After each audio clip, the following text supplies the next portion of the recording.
동영상에서도 보셨지만 헌신은 그렇게 어려운 게 아니에요. 바칠 헌, 몸신. 그러니까 나의 몸을 드리는 거니까 다 드리는 거죠. 의미는 그래요. 헌신은 다 드리는 거예요. 그런데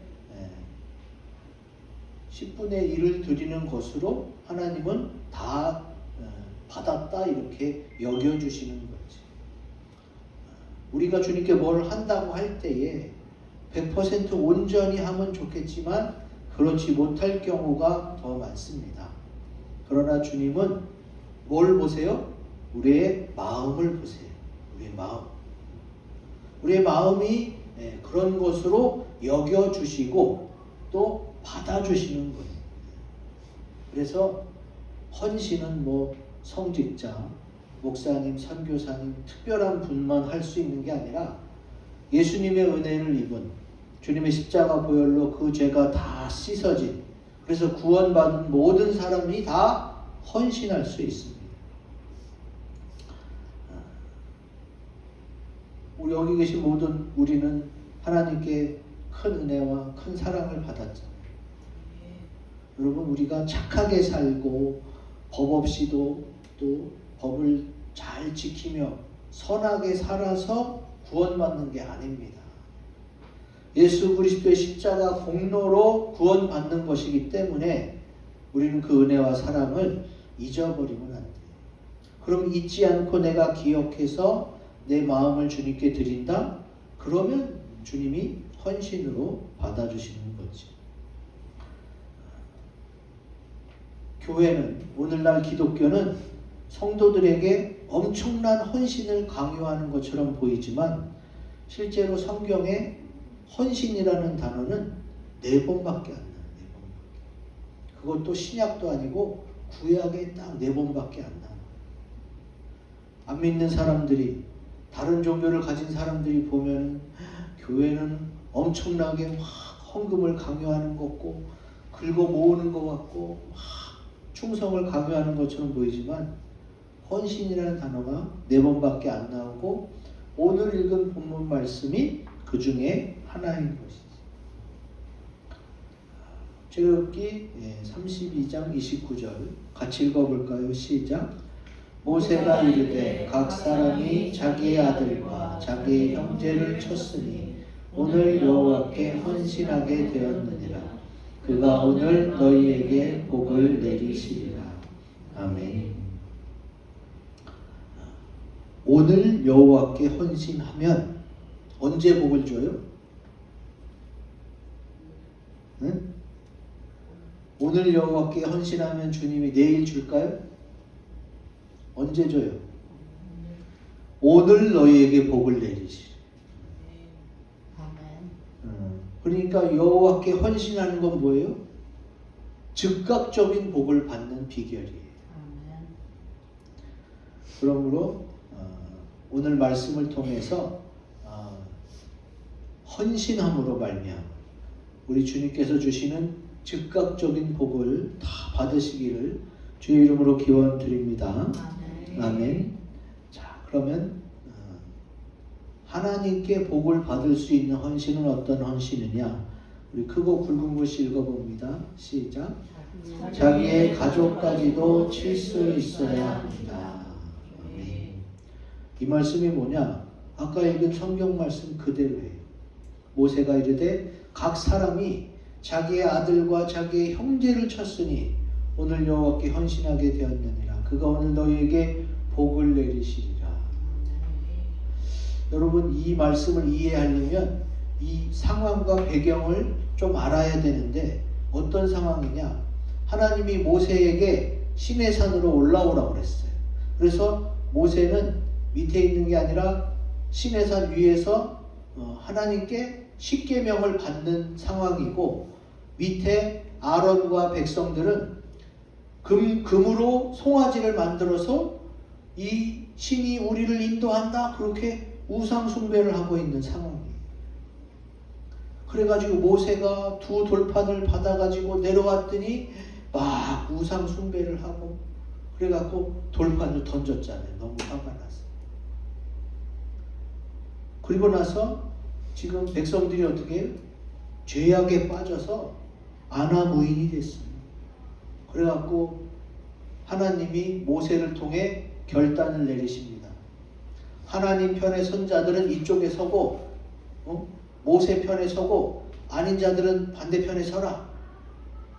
그래갖고 레위 자손이 모세 편에 쫙 섰어요. 그리고 하나님이 명령을 내리십니다. 하나님을 떠난, 하나님을 자기 신이라고 믿지 않고 섬기지 않는 저들은 어떻게 해요? 죽이라는 거예요. 여기서 친다는 얘기가 죽인다는 얘기입니다. 그래서 3,000명이나 죽었어요. 이런 상황이 32장 앞부분에 다 나와 있어요. 하나님은 사랑의 하나님이고 용서해 주시는 하나님인 줄 알았는데 이렇게 죽이기까지도 하시네. 의아해하고 또 이해를 못 하실 수도 있는데 자, 하나님은 사랑이시고 하나님은 우리를 구원하시길 원하세요. 그런데 뭐가 있느냐? 심판이라는 게 있어요. 우리가 살아있는 동안에 예수를 믿어야 죽으면 천국 가는 거잖아요. 그러니까 우리에게도 살아있는 동안 예수를 믿어야 되고 그렇지 못한 경우에는 심판을 받는 거예요. 성경에는 하나님의 사랑과 공의, 축복도 나오지만 말씀대로 살지 않았을 경우에 심판도 나와요. 지금 이 상황은 심판의 상황입니다. 하나님 말씀대로 살아서 복을 받고 또 하나님 나라에 들어가느냐, 아니면 하나님 반대편에 서서 죽임을 당하고 마귀에게 끌려 지옥 가느냐, 그거는 어떻게 해요? 순전히 사람 각자의 판단이에요. 제가 여러분에게 매주 아니면 매일 새벽 말씀, 하나님의 말씀을 가르치고 그래도 여러분이 안 믿으면 아무 소용이 없어요. 교회에 못 나갔어도 하나님을 믿은 사람은 구원을 받아요. 교회에 못 나갔어. 우리 외삼촌 중에 그런 분이 있어요. 몸이 아파서 맨날 누웠는데 성경만 보신 거야. 돌아가실 때까지. 그분은 교회에 한 발자국도 안 갔는데도 성경 보고 예수 믿어서 구원 받았어. 근데 오늘날 교회는 왔다 갔다 하면서 어떻게? 예수님을 나의 하나님으로 믿지 않으면 어떻게? 하나님에게 버림받고 지옥 가는 거예요. 기억하세요. 이 땅에서는 반드시 심판이 있구나. 세상에서도 어떻게 해요? 여러분 열심히 공부한 다음에는 반드시 시험을 보잖아요. 평가를 해요. 평가를 해서 우수한 사람은 좋은 데 가는 거고 못한 사람은 더 하든가 다른 거 찾아가야 돼요. 이런 주변의 상황들을 알고 우리는 어떻게 해야 되느냐? 주님께서 원하시는 것은 부르실 때에, 기회를 주실 때에 빨리 와야 되는 거구나. 그리고 모세가 하나님 편에 산 사람들은 이쪽으로 와라 그럴 때 이쪽에 왔으면 되잖아. 그런데 그냥 그 하나님, 낮에는 구름 기둥, 밤에는 불 기둥으로 인도한 그 하나님을 버리고 세상으로 가서 죽임당한 거 아니에요. 그리고 기억하셔야 돼요.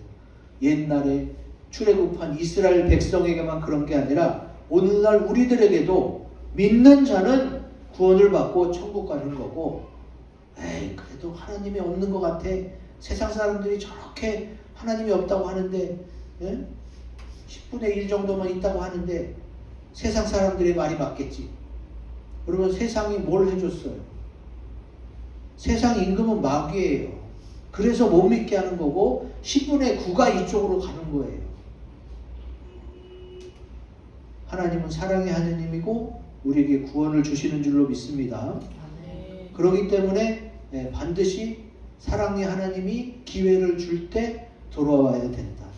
그렇지 않고 많은 사람이 가는 길 세상으로 가다가는 어떻게 해요? 세상 임금 마귀에게 끌려서 지옥 갈 수밖에 없다. 마귀는 이미 지옥 가기로 결정됐어요. 그러니까 마귀가 어떻게든 사람을 한 명이라도 더 데리고 지옥 가려고 해요. 거기 끌려가지 마시고 주님이 예비하신 천국에 가시기를 주의 이름으로 기원드립니다. 아멘. 이 내용이 지금 우리가 읽은 말씀 앞부분, 우리가 32장 29절부터 봤잖아요.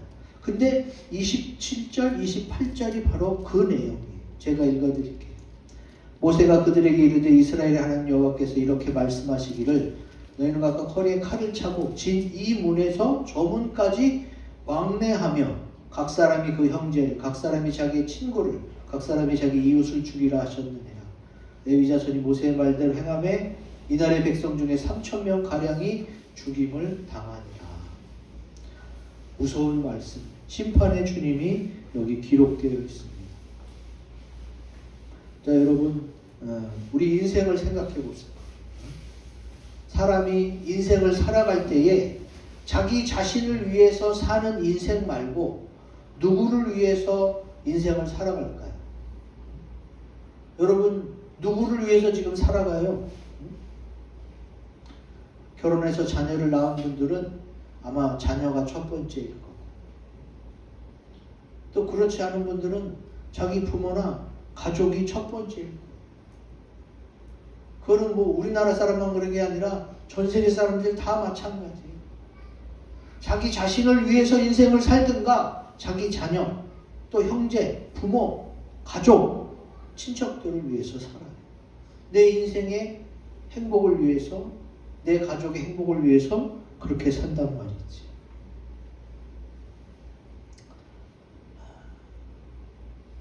그런데 그런 상황에서 하나님 쪽을 택하지 않고 세상 쪽으로, 마귀 쪽으로 간 그 사람이 나의 자녀일지라도, 나의 형제일지라도, 나의 친척일지라도 그렇게 칠 수 있는 그런 마음이 바로 헌신이라는 거예요. 가족을 배신하라는 게 아니죠. 복을 받자고 가족의 뒤통수를 치라는 얘기가 아니에요.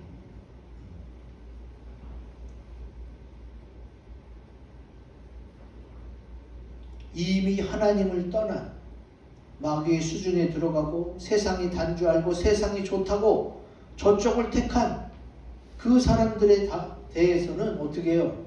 안타깝지만 마음을 끊을 수 있는 상태를 말합니다.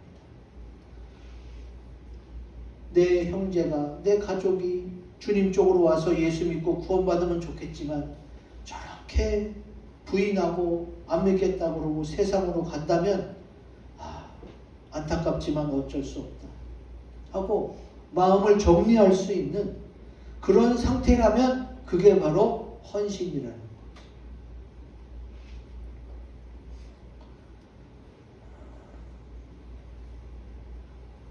이 내용이 신약에도 나옵니다. 신약성경 마태복음 10장 37절 같이 읽습니다. 시작. 아버지나 어머니를 나보다 더 사랑하는 자는 내게 합당하지 아니하고 아들이나 딸을 나보다 더 사랑하는 자도 내게 합당하지 아니하며. 아멘. 말씀을 잘 읽어보시면 어떻게 해요? 하나님만 사랑해라가 아니잖아요. 나보다 더 사랑하는 것, 사랑의 우선순위를 말하는 거예요. 당연히 부모를 사랑하고 자녀를 사랑하고 형제와 가족, 친척을 사랑해야죠. 근데 그 사랑에 있어서 첫 번째가, 제일 우선순위가 하나님이어야 된다는 거예요. 그게 기독교 신앙의 정수입니다. 이게 진리예요. 안 그러면 다른 세상 종교랑 별 차이가 없어요. 교회 다니시는 분들 중에서도요, 아직 신앙교육을 제대로 못 받았거나 믿음이 어리신 분들은 교회를 다니면서 봉사도 많이 하면서도 어떻게 해요? 에이, 그래도 가족이 우선이지. 여러분, 아니에요. 성경에 써놨잖아요. 주님이 분명하게 써놨어. 아버지나 어머니, 부모를, 자녀를, 가족을 나보다 더 사랑하는 게 합당하지 아니하다. 하나님은 첫 번째가 하나님 사랑이에요. 두 번째가 자기 자신 사랑이고, 그 다음에 세 번째가 가족이 되는 거예요. 이웃이 되는 거예요. 이게 하나님의 말씀이에요. 근데 오늘날 유교적 신앙에 젖어 있는 사람, 우리나라는 기독교가 아니고는 유교인 분들이 많잖아요. 명절에도 차례상 지내고 조상을 섬기잖아요. 그런 신앙에 있어서는 어떻게 해요? 이 기독교 신앙을 받아들이기가 너무 어려운 거예요. 아니, 어떻게 부모와 자녀와 가족을 사랑하지 않을 수 있어? 사랑하지 말라는 게 아니라 사랑을 하되 하나님을 더 사랑하고 그 다음에 가족을 사랑하라는 거죠. 아니, 낳고 길러준 부모보다 어떻게 더 사랑해? 우리 부모가 나를 사랑하는데 하나님의 주장은 뭐예요? 하나님이 나를 더 사랑한다는 거예요. 내 부모보다. 어떻게 할 수 있어요? 독생하신 아들 예수 그리스도를 이 땅에 보내셔서 어떻게 십자가에 피 흘려 돌아가셨잖아요.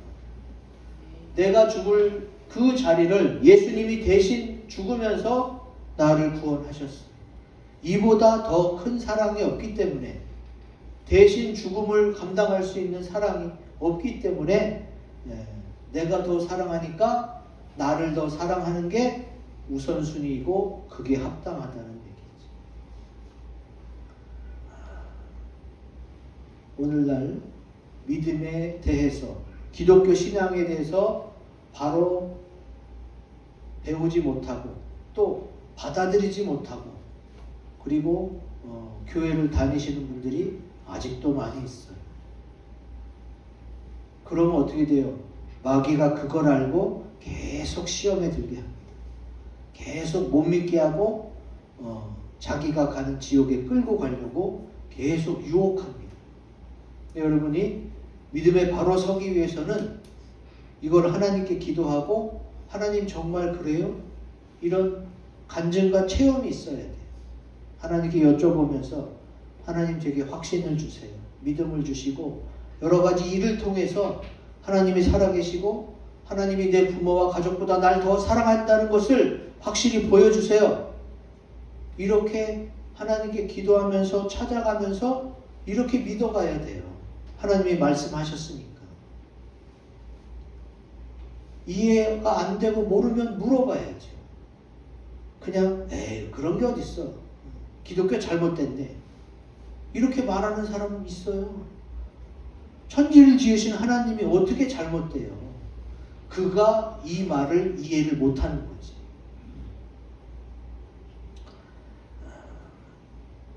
여러분,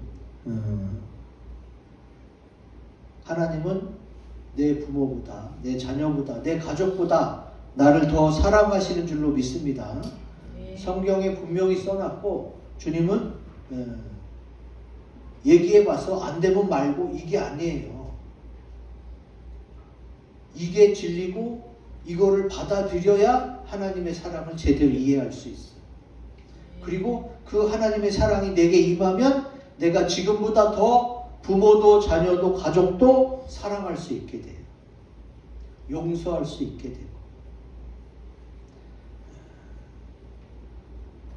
우리 자녀도, 우리 부모님도, 우리 가족들까지도 주님께 맡기시는 그런 헌신을 하시기를 주의 이름으로 기원드립니다. 아멘. 두 번째, 하나님께 복을 받을 수 있는 헌신 같이 읽습니다. 시작. 나의 일처럼 여기며 중보기도 하는 것입니다. 아멘. 오늘 본문 말씀 30절, 31절에 나오죠. 백성들이 금송아지를 만들고 우상을 숭배하는 큰 죄를 범했어요. 그러니까 모세가 이렇게 기도합니다. 모세가 백성에게 이르되 너희가 큰 죄를 범하였도다. 내가 이제 여호와께로 하나님께 올라가서 너희를 위해서 속죄를 하려고 하는데 속죄가 될지 모르겠다. 31절에 여호와께로 다시 나아가 여짜오되, 그러니까 한 번 얘기해보고 그만둔 게 아니에요. 두 번, 세 번 하나님께 나아가서 슬프도소이다. 제가 지금 마음이 너무 슬픕니다. 우리 백성이 어떻게 이런 죄를 범하였는지. 이 백성이 자기들을 위해서 금신을 만들어 싸우니 큰 죄를 범하였나이다 하고, 속죄, 죄를 속하는, 죄를 없이 하고 죄를 용서하는 그 기도를 지금 모세가 대신하고 있는 거예요.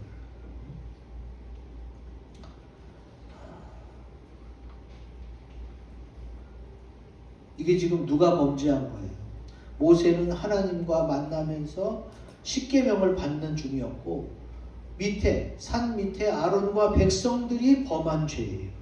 하나님이 가장 싫어하시는 우상 숭배의 큰 죄를 범했는데, 지금 모세는 자기가 하지도 않았음에도 불구하고 그 일을 마치 내 일처럼 여기면서 그 문제를 가지고 하나님께 나아가 기도하고 있지.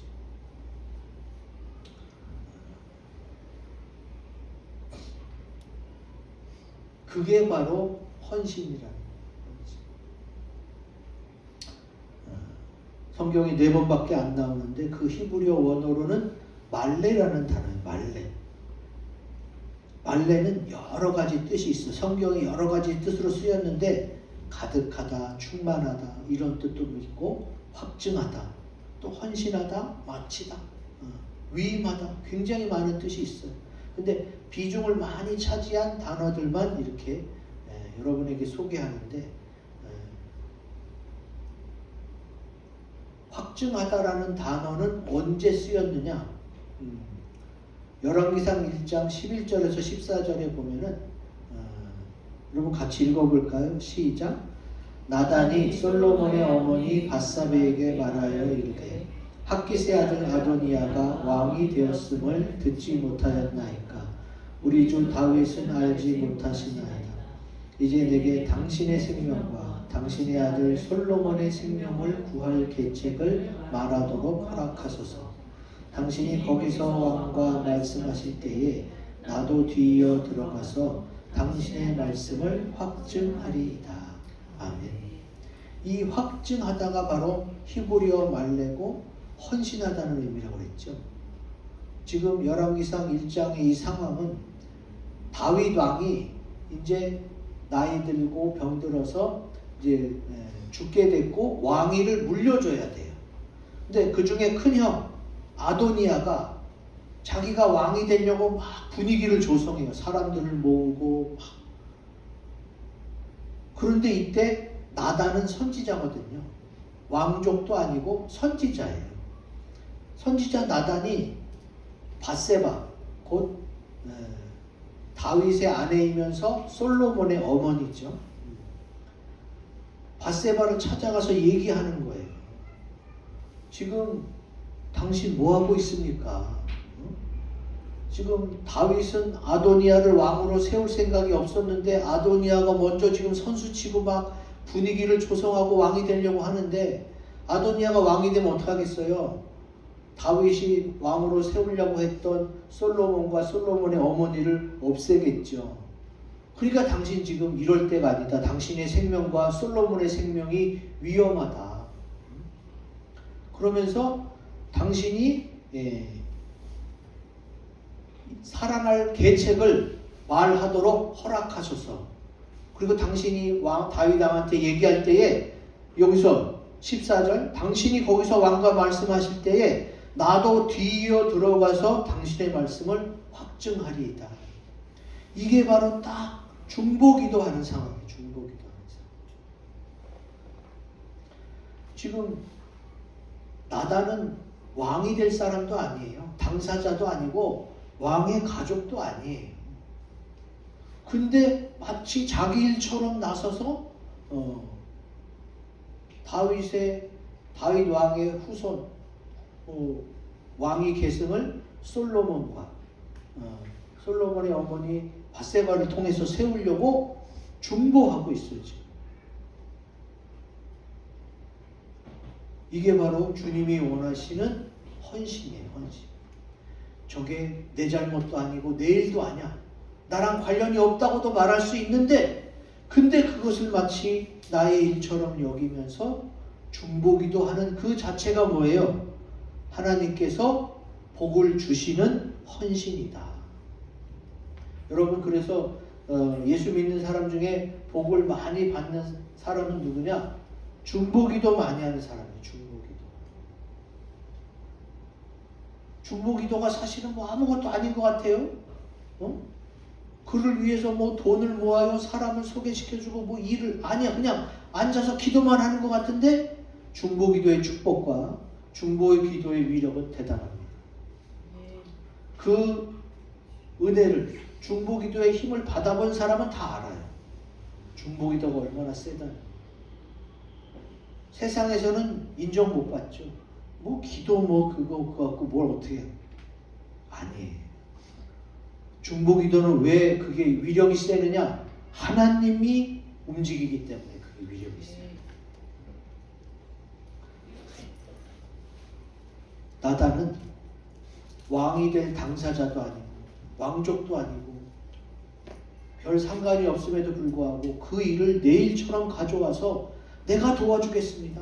내가 뒤어 들어가서 당신의 말씀을 확증하겠으니 당신 빨리 정신 차리고 같이 합력해서 이 일을 이룹시다. 이러고 있는 거죠. 만약에 내 일도 아닌데 내 일처럼 기도할 수 있는 사람이라면 어떻게 해요? 요즘 MBTI에서 F라고 나눌 수가 있겠죠. thinking, 사고적 유형이 있고 feeling, 감정적 유형으로 나눠요. 요즘 MBTI로 많이 나누는데 그냥 무슨 얘기만 들으면 금방 눈물이 고이고 막 내일처럼 가슴 아파하는 사람 F라고 그래요. 감정형 유형. 그리고 슬픈 이야기를 들어도 별로 눈물도 안 보이고 그냥 멀뚱멀뚱 듣는 그런 사고적 유형의 사람도 있어요. 감정이 없는 게 아니라 감정이 있지만 사고를 먼저 하는 거지. 그러면 내일처럼 기도할 수 있는 그런 감정형 사람이 되라 이 얘기가 아니에요. 중보기도라는 거는. 근데 감정형 인간이 중보기도를 더 잘할 수 있는 성향은 인정해야죠. 왜? 그만큼 감정이입이 잘 되니까. 저는 개인적으로 사고적 유형이에요. 그러나 또 이렇게 영화를 보거나 드라마를 보면 감정이입이 잘 돼서 눈물도 많이 흘려. 목사님 중에는 그런 분이 많습니다. 나이 40, 50, 60 넘어서 드라마나 영화 보고 눈물 흘리는 목사님 많거든요. 그게 예수님 때문에 그렇게 바뀐 거예요. 요즘 젊은이들 또 이걸 MBTI를 아시는 분들은 사람의 성향을 보고 너 T지, 너 F지 막 뭐 극 T, 극 F 막 이렇게 막 나뉘기도 해요. 예, 그게 중요한 게 감정형 인간이 되어야만 나의 일처럼 기도할 수 있는 게 아니에요. 사고적 유형을 가진 사람도 MBTI로 나눴을 때 T인 사람도 어떻게 해요? 얼마든지 예수님을 중심으로 그런 감정을 가지고 기도할 수 있어요. 그게 어떻게 가능해요? 예수님이 그렇게 하셔요. 예수님. 나는 그게 안 돼. 나는 왜 이런지 몰라. 자기 성향을 탓할 게 아니에요. 성향 문제가 아니라 얼마든지 예수님을 생각하고 주의 말씀을 붙잡고 기도하면 얼마든지 중보기도 할 수 있어요. 반드시 중보기도 하면서 그 사람을 위해서 울어야만 기도를 들어주시는 것도 아니잖아요. 내가 마음을 다해서 예수님을 생각하면서 주님의 마음으로 그 영혼을 사랑의 마음으로 기도해주면 주님께서 그 기도를 들어주시는 거예요. 얼마 전에 본 간증에서도 고신층 목사님은 이쪽 성령의 감동, 역사 이런 거를 뭐라고 그럴까? 잘 받아들이는 쪽은 아니에요. 그런데도 그분이 자기가 아프고 나니까 아프고 나니까 아픈 사람을 위해 기도할 때에 병이 많이 낫더라는 거예요. 옛날에도 그 기도했는데 옛날에 왜 안 났을까? 아픈 사람의 마음을 알게 되니까 훨씬 더 신유의 은사, 병 고치는 은사가 많이 나타나더라. 그걸 깨달은 거지. 사고형 인간이라고 해서 감정이 없는 게 아니잖아요. 그리고 얼마든지 예수님을 생각해서 그 사람의 마음이 약간은 될 수 있어요. 전부 다는 되지 못한다 하더라도 될 수 있으니까 그 마음 가지고 기도하면 되는 거예요. 여러분이 하나님으로부터 복을 받을 수 있는 헌신이 무엇이냐? 그게 내 일이 아니야. 그러나 나의 일처럼 여기면서 그걸 가지고 중보기도 한다면 하나님께서 그의 헌신을 받으시고 많은 축복을 주실 줄로 믿습니다. 아멘. 마지막 하나님께 복을 받는 헌신은 같이 읽습니다. 시작. 예수님처럼 나를 희생하는 것입니다. 아멘. 오늘 본문 마지막 절이죠. 32절 같이 읽습니다. 시작. 그러나 이제 그들의 죄를 사하시옵소서. 그렇지 아니하시오면 원하건대 주께서 기록하신 책에서 내 이름을 지워버려 주옵소서. 아멘. 여기 주께서 기록하신 책, 이거는 생명책을 말합니다. 생명책. 하나님은 우리를 구원하시고 또 생명의 하나님이 됐어요. 그래서 예수를 믿고 예수 그리스도를 나의 생명의 주로 고백하는 그들을 어떻게 해요? 생명책에다 기록해서 천국에 올 수 있도록 그렇게 하신단 말이에요. 그러니까 이 책에 이름이 기록되어 있으면 그 사람은 천국 가는 사람이다 라는 것을 알 수가 있습니다. 근데 모세는 하나님으로부터 택함을 받고 부름을 받아서 주의 일을 했던 그런 주의 종이자 선지자이지. 그는 이 책에, 주님의 생명책에 이름이 있어요. 근데 지금 그거를 걸고 하나님께 간절히 기도하는 거예요. 무엇을? 이 백성들이 우상 숭배한 죄를 용서해달라. 몰라서 그랬다고, 불안해서 그랬다고 주님 제발 좀 용서해 주세요 하고, 왜 생명책에 이름 있는 걸 걸고 했을까요? 그만큼의 중죄, 그만큼의 대가를 지불해야 되는 거예요. 뭐든지 그래요. 뭐든지 100이면 이쪽도 100인 거예요. 그래야 그게 중재가 되고 대가가 지불이 되는 거지. 이쪽은 100인데 이쪽은 2, 3 갖고 어떻게 이게 중재가 되겠어요? 안 되죠. 모세도 주님께 이걸 걸고 기도합니다. 그러면 이걸 걸었다는 건 뭐예요? 나를 희생하는 거지.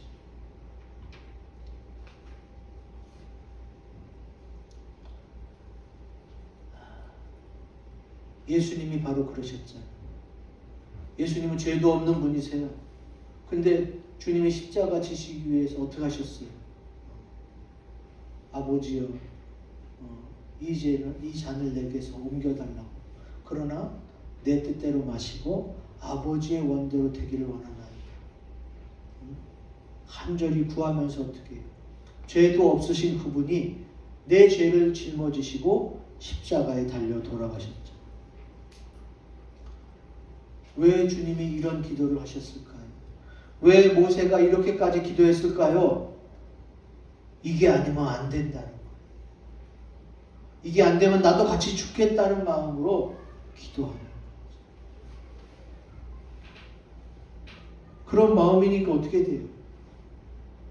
주님이 그의 희생하려는 그 마음, 그 헌신을 기쁘게 받으시고 축복해 주시는 거예요. 에베소서 5장 2절에도 이 말씀이 있습니다. 같이 읽습니다. 시작. 그리스도께서 너희를 사랑하신 것 같이 너희도 사랑 가운데서 행하라. 그는 우리를 위하여 자신을 버리사 향기로운 제물과 희생 제물로 하나님께 드리셨느니라. 아멘. 지금 모세가 주께서 기록하신 그 생명책에 내 이름이 있는 것을 믿습니다. 근데 지금 이 백성이 주님에게 잘못한 것을 용서해 주지 않을 거면 나도 그냥 지워버려 달라고, 나도 같이 죽겠다는 마음으로 천국을 걸고 지금 희생제물이 되는 거죠. 출애굽기 32장에 보면요, 제가 중요한 귀절을 하나 읽어드릴게요. 여기는 없지만 32장 10절에 보면은요, 하나님이 뭐라고 그러셨느냐? 하나님께서 그런즉 내가 하는 대로 두라. 내가 그들에게 진노하여 그들을 진멸하고 너를, 모세를 큰 나라가 되게 하리라. 주님이 모세에게 이렇게 말씀하셨거든요. 그러니까 지금 주님에게는 이스라엘 백성 장정만 60만이 보이는 게 아니라 모세 하나만 보이는 거예요.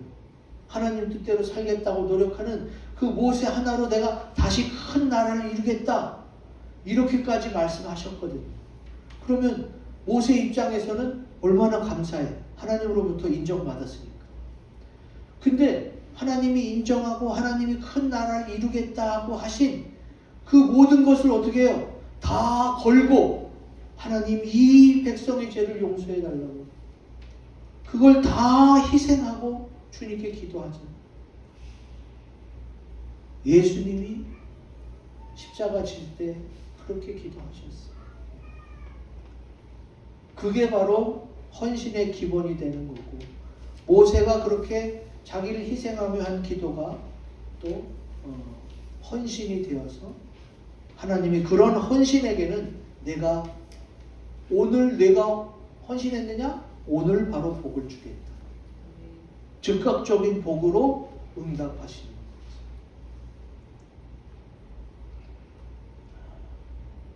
예수님을 생각하고 모세를 생각할 때에 우리는 주님처럼 상대방을 사랑하는 마음으로 내 것을 희생하는 헌신을 함으로써 하나님이 주시는 즉각적인 축복을 받으시는 저와 여러분들이 되시기를 주의 이름으로 기원드립니다.